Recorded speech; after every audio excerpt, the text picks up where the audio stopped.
Hola amigos del criptomundo, bienvenidos a Academia Blockchain. Mi nombre es Juan Francisco Bolaños. El día de hoy tenemos con nosotros a Adrián Ravier, que es doctor en Economía Aplicada por la Universidad Rey Juan Carlos de Madrid. Actualmente se desempeña como profesor y director de la Maestría en Economía y Ciencias Políticas de SADE en Argentina. Con Adrián conversaremos sobre los problemas económicos que viene atravesando este país sudamericano, los cuales se han agravado durante los meses anteriores, y de qué manera Bitcoin y las criptomonedas pueden ayudar a preservar o proteger el patrimonio y la capacidad adquisitiva de las personas. Empecemos.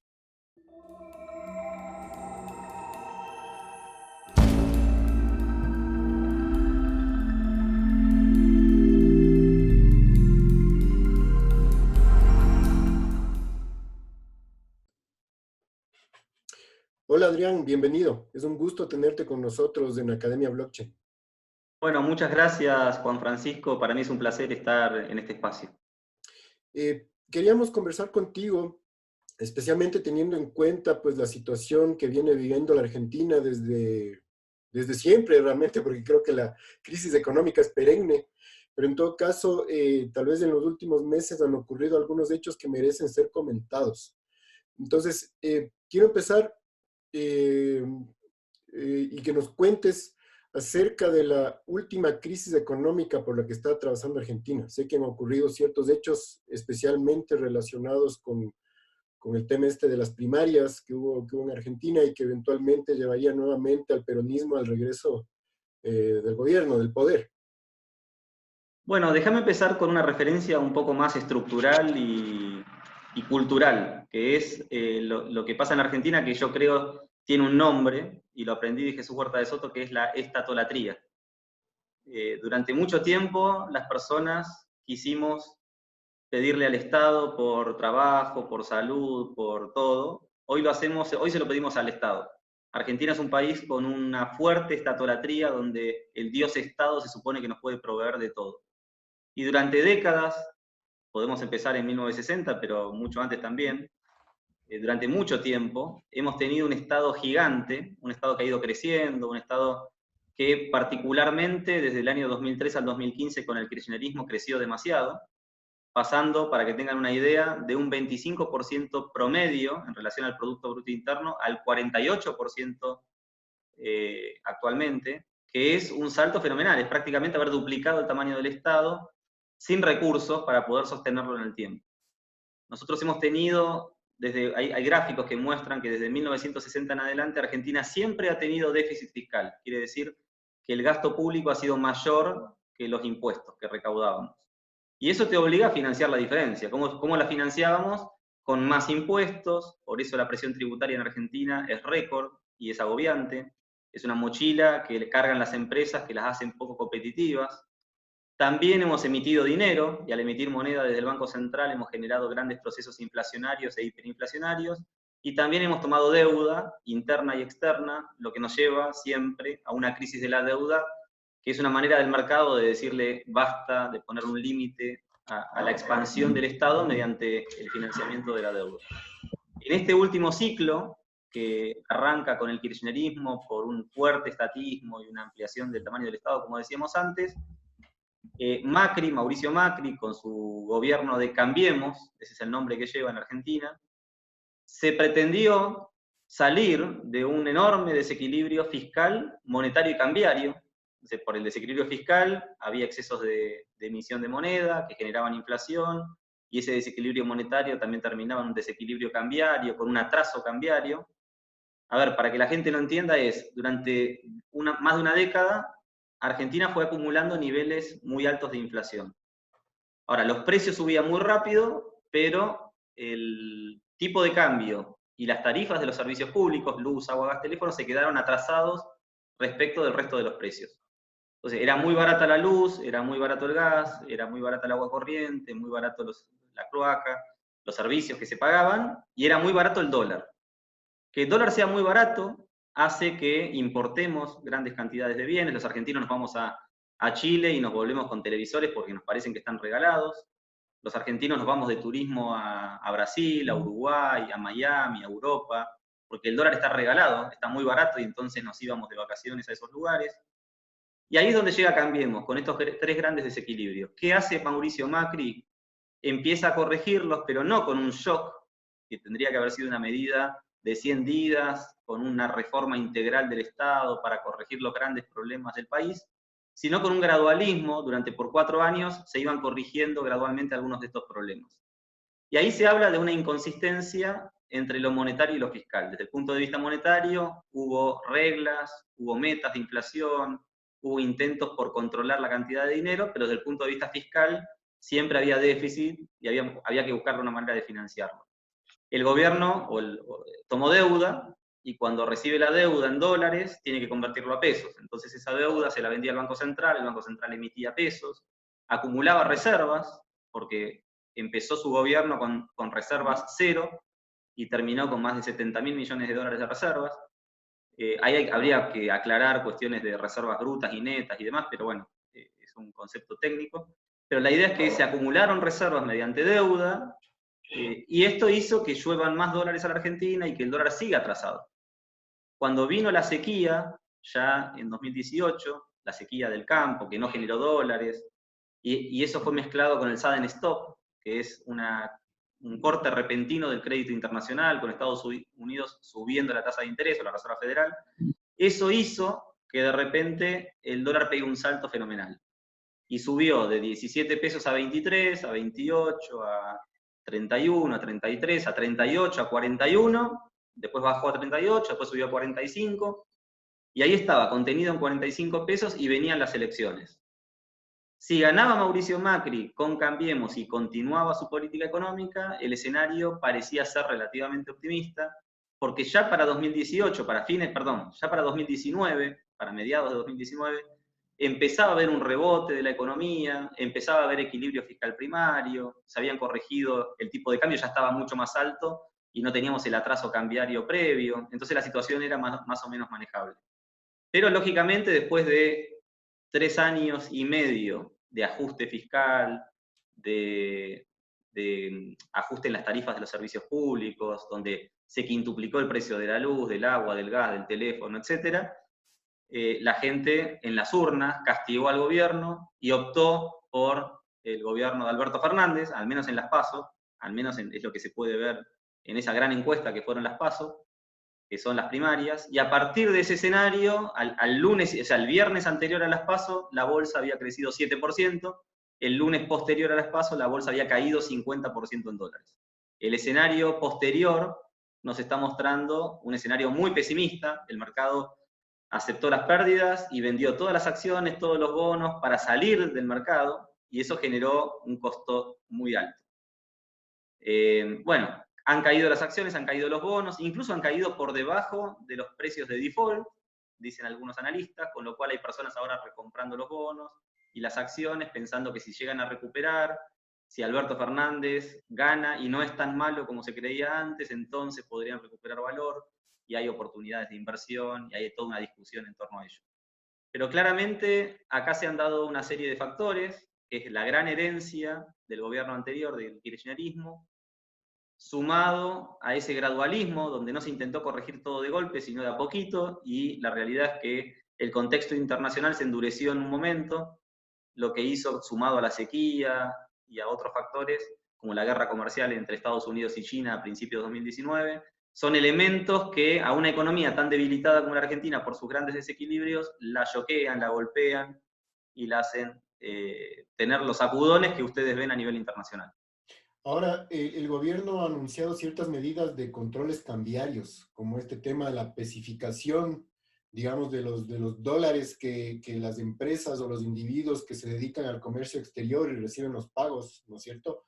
Exactamente. ¿Puedes explicarnos algo en relación a eso? ¿Y cuál es la Claro. afectación para la economía de las personas y de las empresas? Porque creo Bueno, que eso es necesario entender. exacto. En este escenario tan pesimista, donde las acciones, los bonos y demás empiezan a caer, mucha gente empezó a ir por sus dólares al banco porque no creen que de acá a un tiempo puedan ir al banco y los dólares sigan estando. Si uno hace la cuenta, no había dólares suficientes en el sistema bancario para todos los depositantes, que las personas que han depositado dólares. Eso hace que la gente vaya por los dólares y entonces tengamos una fuerte fuga de capitales. Hay que hablar ahí de qué es la fuga de capitales. La fuga de capitales es gente que depositó dólares, va y retira sus dólares. No son criminales, son personas que se dan cuenta que confiaron en el banco para colocar sus dólares ahí y simplemente los retiran porque no están seguros de que en el futuro los van a tener. Más aún después del 2001, que fue una crisis económica muy grande en Argentina, como la crisis del 30 en los Estados Unidos, donde justamente hubo una fuga de capitales fenomenal y las personas que no retiraron a tiempo sus dólares después no los tuvieron. Y ahí vino una especificación y demás. Lo que hemos visto después de las PASO ha sido un shock fenomenal en el mercado por fuerte salida de depósitos en dólares, con lo cual las reservas están cayendo en picada. Y ahí es donde el gobierno se dio cuenta que la única manera que tenía, o sea, ya no puede restablecer la confianza porque su gobierno termina en breve, y el potencial nuevo presidente tampoco hace declaraciones de lo que va a venir después. Entonces se dieron cuenta que la única manera de dejar algo de reservas para el otro gobierno es poner un cepo, y el cepo es básicamente decirle a la gente, bueno, pueden retirar dólares, los dólares que tenían los pueden retirar, pero si van a comprar dólares pueden comprar hasta $10.000 por mes, que es un monto grande. Ahora, a las empresas que quieren repatriar dividendos a sus casas matrices y demás, no se les permite comprar ningún dólar. Y esa es una cárcel, digamos, para el capital extranjero, es una limitación muy fuerte, pero es temporal. Digamos, la duración de este límite es hasta diciembre de este año 2019, de tal manera que el nuevo presidente, el 10 de diciembre de 2019, cuando tome funciones, pueda decidir la política económica de ahí en adelante. En el medio hay discusiones con el Fondo Monetario para ver si el Fondo Monetario puede proveer de dólares para que no haya una corrida que puede derivar en una hiperinflación. O sea, la situación realmente desde el punto de vista monetario es muy peligrosa, es un desafío muy grande el que va a tener el nuevo gobierno cuando asuma.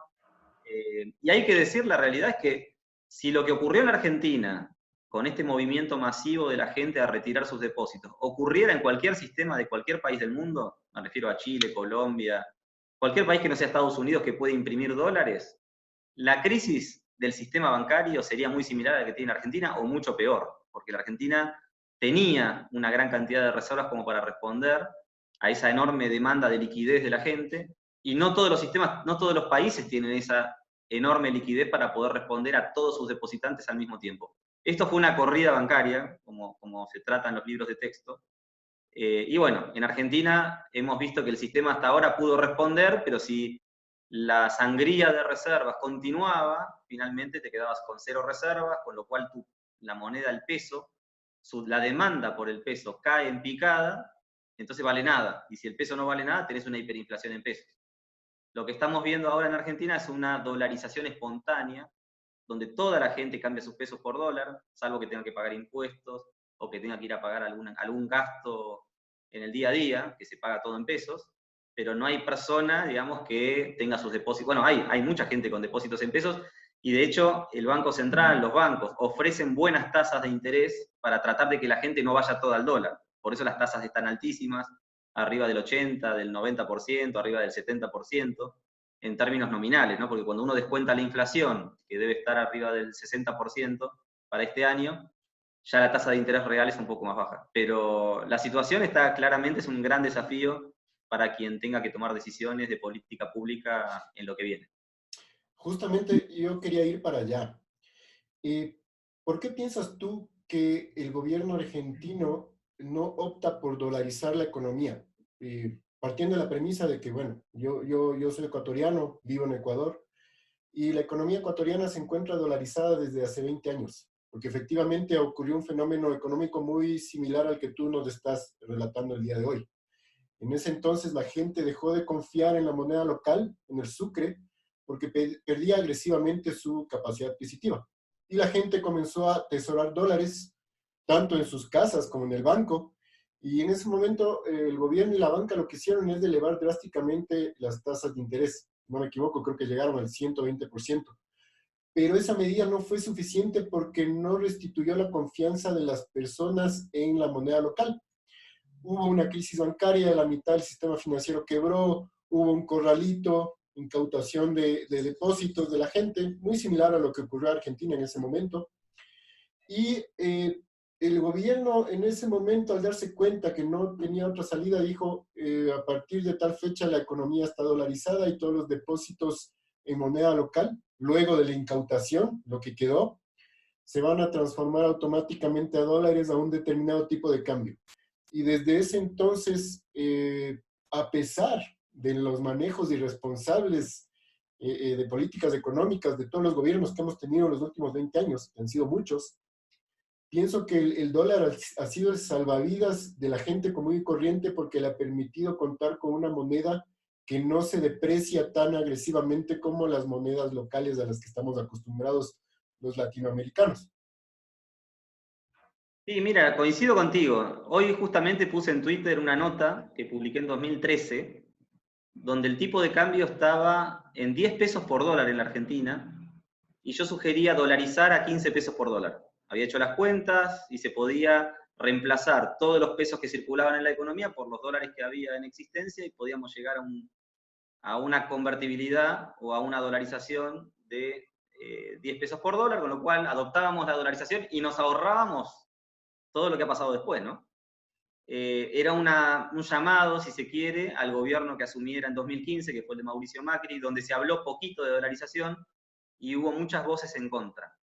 Las voces en contra, algunas están más fundamentadas, otras menos fundamentadas. Hay voces técnicas de economistas de Chicago que explican que en la medida que tengas desequilibrio fiscal, por más que tengas la economía dolarizada, los problemas van a existir. La realidad es que la dolarización es necesaria para la Argentina, pero no es suficiente para garantizar que vamos a crecer de ahí en más, porque si tenés un fuerte populismo, si tenés grandes desequilibrios fiscales, la deuda va a crecer, vas a ir a un default, podés tener grandes crisis económicas, con lo cual acá el problema no es monetario, es fiscal. Y si entendemos que el problema es fiscal, la dolarización no ayuda. Mi sensación, sin embargo, es que si Argentina recupera una moneda sólida, en este caso el dólar, y además hay un llamado espontáneo a ir hacia el dólar, la dolarización, como primer paso, sustituyendo al peso, podría darle a la Argentina, primero, estabilidad monetaria, algo que desconocemos por completo. Segundo, que las tasas de interés, tanto nominales como reales, estén por debajo del 10%, por lo menos la tasa de interés nominal. Después hay que ver la tasa de interés real, pero me imagino que bajarían fuertemente.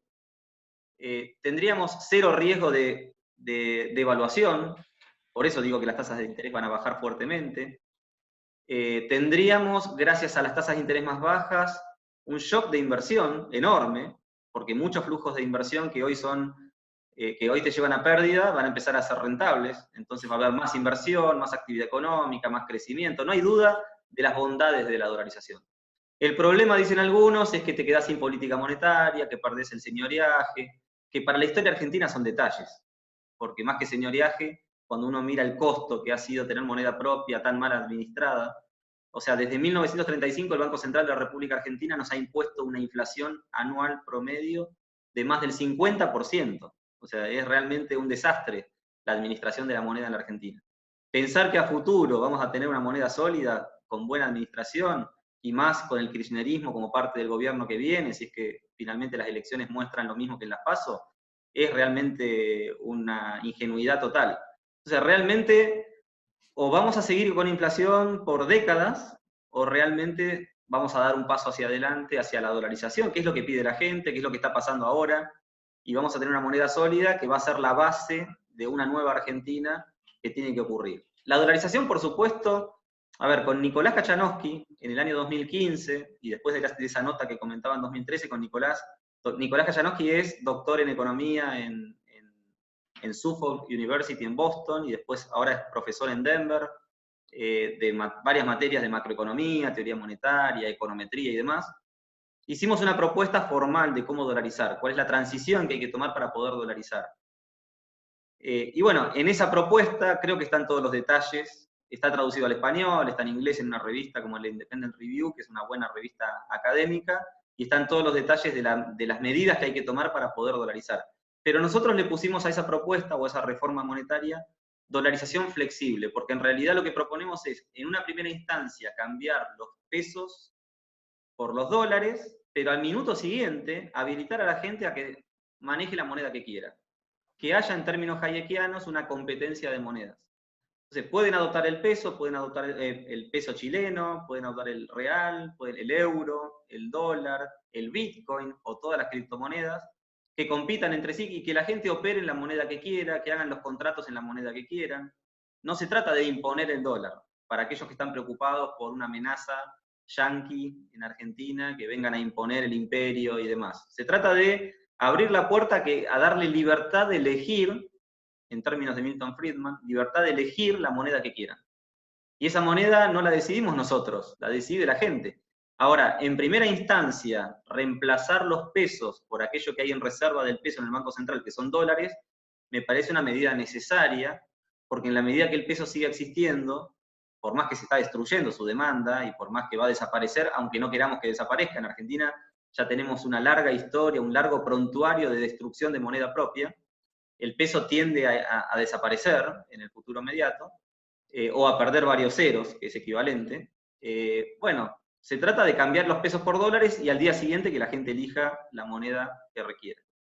Ahora, hablando de esta competencia monetaria que tú comentas y de, obviamente, la pérdida de capacidad adquisitiva del peso argentino a través del tiempo, ¿tú consideras que es el escenario adecuado para aumentar la adopción de Bitcoin y de otras criptomonedas? Y al mismo tiempo, ¿tú piensas que las criptomonedas son una buena forma de que los ciudadanos pues protejamos nuestra capacidad adquisitiva, nuestro dinero, nuestro patrimonio, precisamente de las políticas monetarias irresponsables? Porque yo pienso que esa ha sido la tendencia no solo en la Argentina, sino en todos los países de Latinoamérica, para no ir más allá. A ver, el Bitcoin, como una de las criptomonedas, tiene grandes ventajas y algún problema. ¿Cuáles son las grandes ventajas que tiene? Que no es controlada por el Estado, que no hay manera que el Estado pueda controlarla, por ahí puede evitar, supongo que los oyentes son conocedores de las criptomonedas y el Bitcoin, con lo cual no vamos a entrar en detalles, pero uno de los problemas que yo le veo es que si empezara a circular, el gobierno puede decirle a una heladería, a un restaurante, a un negocio que vende ropa, miren ustedes, o un supermercado, no pueden aceptar Bitcoin, con lo cual pueden cerrar el negocio y por ende, quien quiera operar con Bitcoin no puede porque no puede comprar cosas en todos los lugares. Si legalmente el Estado tiene ese poder de coerción, de evitar que la gente opere en Bitcoins o en cualquier criptomoneda, hay una herramienta fuerte para ver cómo se sortea. Eso todavía no está claro. Ahora, hoy en día uno sabe que se pueden comprar de todo. Hay gente que viaja en avión, va a hoteles y pagan con Bitcoins, hay operaciones creciendo, hay una economía Bitcoin que está creciendo de una manera fenomenal, hay un montón de operaciones en Bitcoin, hay demanda de Bitcoin, con lo cual ya hay un precio y un historial de precio para el Bitcoin, que es una referencia. Y lo mejor de todo es que no está controlado por el Estado. Entonces, incluso hay algunos países donde uno puede declarar en sus ganancias, en su declaración de bienes personales, puede decir, bueno, yo tengo una casa, tengo un auto, tengo una cantidad de dólares y tengo una cantidad de bitcoins. Y esos bitcoins tienen un valor y entran dentro de la declaración de bienes, con lo cual está legalizado en algunos lugares. En otros ya implica, hay más persecución, hay más límites para operar con bitcoins. Esas son cosas que hay que ver. La verdad es que Bitcoin nos ofrece potencialmente un sistema de estabilidad monetaria por el lado de la oferta. Sin embargo, el problema viene por el lado de la demanda. ¿Qué pasa si, como ocurre hoy en día, la demanda de Bitcoins es tan fluctuante, es tan volátil? Pasa que los precios van de 0 a $1.000, bajó a $300, subió a $20.000, hoy está cerca de $10.000, $8.000. Qué sé yo, en los últimos 3 o 4 meses hemos visto al Bitcoin caer de 11.000, 10.000, 9.000, $8.000. Mañana puede volver a $11.000 de un día, digamos. Realmente la volatilidad es muy grande y esa es la principal razón por la que no veo que Bitcoin pueda ser moneda hoy. Es demasiado volátil. Pero potencialmente sí puede ser la moneda del futuro, porque las criptomonedas dan soluciones y te permiten, digamos, imponer un límite al Estado para monetizar sus déficits públicos, permiten quitarle la moneda al Estado. Decía Hans Engholz, la moneda en manos del Estado es como un canario en manos de un gato hambriento.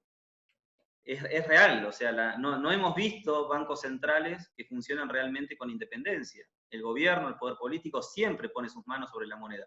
Y lo vemos ahora mismo con Trump y la Reserva Federal, donde la Reserva Federal estaba dispuesta a ir subiendo las tasas de interés, y Trump empezó a presionar a la Reserva Federal para que bajen las tasas de interés, y la Reserva Federal cambió el rumbo de la política monetaria, empezó a reducir las tasas de interés, ya lo hizo 2 veces, 1/4 de punto, y parece que va a continuar, con lo cual pueden estar generando un nuevo ciclo económico que puede generar problemas en el futuro.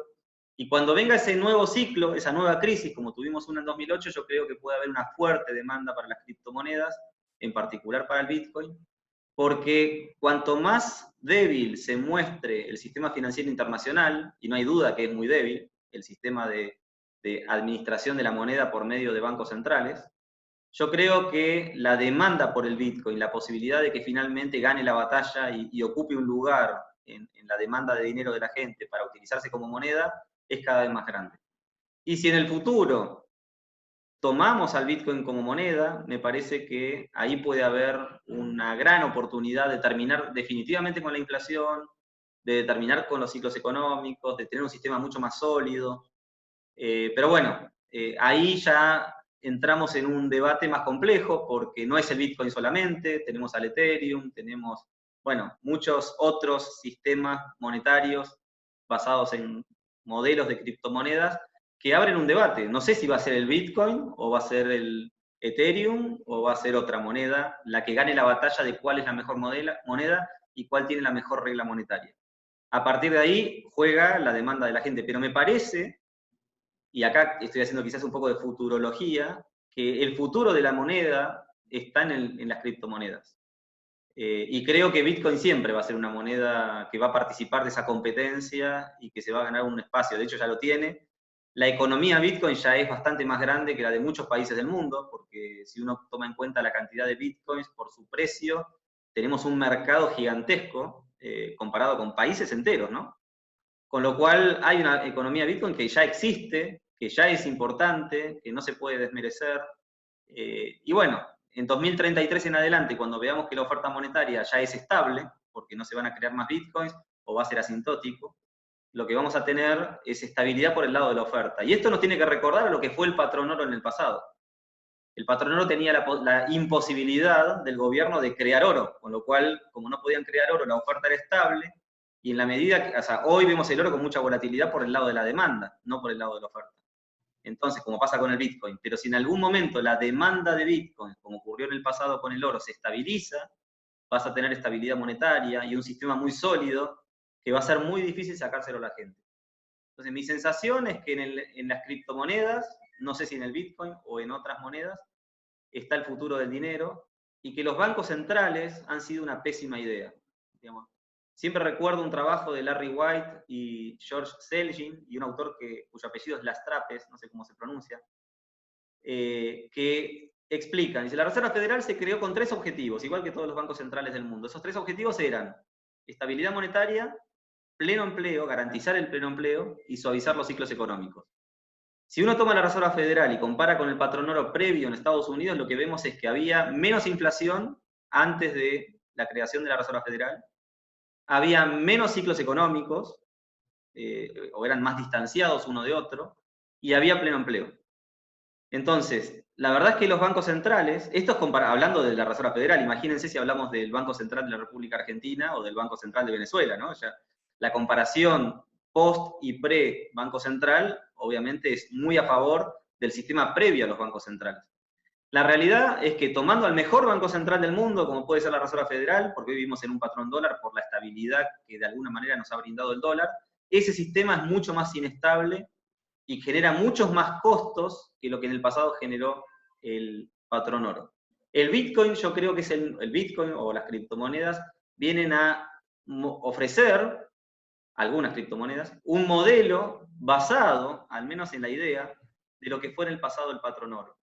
Y eso creo que podría dar potencialmente en el futuro estabilidad monetaria a un mundo que lo necesita, porque estamos cada vez enfrascados en más ciclos económicos, en más crisis económicas, en picos de desempleo y todo el costo que esto tiene para la pobreza y para la pérdida de bienestar. Me parece que tener una moneda sólida es la clave para el desarrollo y probablemente en las criptomonedas encontremos ese modelo que estamos buscando. Así es, Adrián. Y bueno, muchísimas gracias por esta conversación. Ha sido muy interesante. Creo que hemos aprendido nuevas cosas del día de hoy. Y pues para terminar, quiero que nos cuentes cómo nos ponemos en contacto contigo, porque pues eventualmente va a haber gente que va a querer conversar más a fondo de estos temas, compartir sus criterios. Así que pues comparte con nosotros tus datos de contacto, redes sociales, para que pues podamos conversar contigo en el futuro. Bueno, les doy 3 fuentes. Una es adrianravier.com, o sea, www.adrianravier.com, están todos mis artículos, libros y las cosas que he hecho, como material, videos y demás. Seguramente este video también va a estar ahí. Después hay un blog que es puntodevistaeconómico.com. Es un blog que compartimos con Nicolás Kachanowski, a quien referencié antes, pero también con Martín Krause y con Gabriel Zanotti. Bueno, personajes que realmente son muy valiosos, que hace falta conocer, que seguramente vas a querer entrevistar pronto, si no lo hiciste ya. Y tercero, Twitter, porque la cuenta de Twitter, que es Adrián Ravier, bueno, escribo día a día, a veces mucho, a veces menos, pero escribo bastante, con comentarios sobre la Argentina, sobre América Latina, sobre la Reserva Federal, sobre el Banco Central Europeo, sobre cuestiones de interés, creo, internacional, y también sobre teoría, sobre lo que llamamos el Mainline Economics, economía austríaca, economía de Chicago, la economía social de mercado, las ideas de la nueva economía institucional, la economía experimental, el public choice de Buchanan. La verdad que hay mucho de teoría, de ideas que son las que de alguna manera enseñamos en nuestra maestría de economía y ciencias políticas. Por ahí en Twitter van a tener un poco más de actividad. Así que los invito a que nos sigan y quedamos en contacto. Excelente, Adrián. Muchísimas gracias nuevamente y hasta pronto. Me despido. Un placer, muchas gracias.